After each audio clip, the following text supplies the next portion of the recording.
madhja. Kanë marrë pjesë 7 kompani në tender. Ka fituar Bechtel, s'kanë bërë asnjë ankesë, kanë qenë të 7 kompani ndërkombëtare.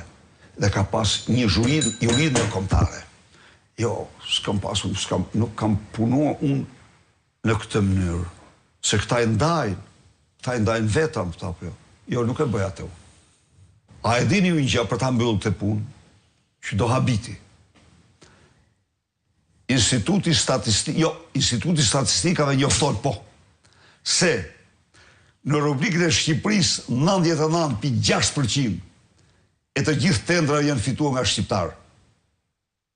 Kaq. Kjo flet vetë. Dhe nga pastaj, punim tek shqiptarët, gjen një 10-12 shqiptarë.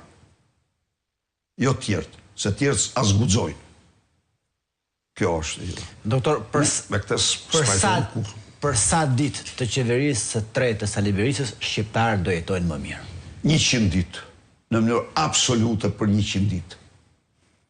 Sepse për 100 ditë do vendoset minimumi etik dhe se cili shqiptar që firmos sot për 60.000, për 80.000, për 130.000, për 170.000 do firmos për 200.000. Çdo shqiptar që merr sot rrogë minimale 400.000 do marrë 500.000 brenda 300 ditë, brenda 100 ditëve. 2. Çdo shqiptar me rrogë tullt dhe me pension do marrë kartën e konsumatorit. Çdo shqiptar do ketë listën italiane të rimbursimit të ilaçeve. Po, jam i betuar dhe ta bëj. Do ta marrë listën një me radhë. Si ti ka Italia të listuar, sa është një listë e OBSH-s është, por që velët që kanë kulet më të mirë e bëjnë me të gjërë. Ate do marrë. Të përpiqesh të bësh Itali është fuqi ekonomike botërore. Ate do marrë për ilachet. Për ilachet do marrë ate. Do ta marrë ate edhe do e vendos në Shqipëri. Dhe do vendos ligjin prapë siç ishte, nuk do mund të ketë ilaç në Shqipëri që nuk shitet të paktën në 2 vende anëtare të Bashkimit Evropian. Paqe dhe qetësi, mjekohen të paktën njerëzit. Tjetër, nafta. Absolutisht. Nafta ka gjë.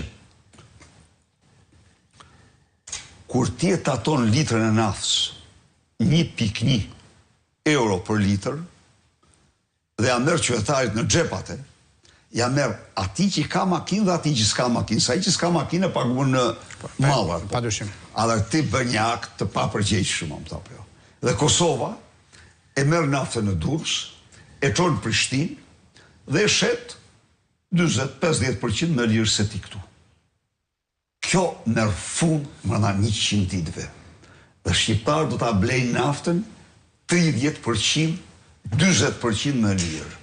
Brenda 100 ditëve shqiptarët do blejnë energjinë me 7 lekë, të gjitha bizneset do e blejnë me 6 lekë. Si do të frenohet korrupsioni i shtrirë në çdo qelizë të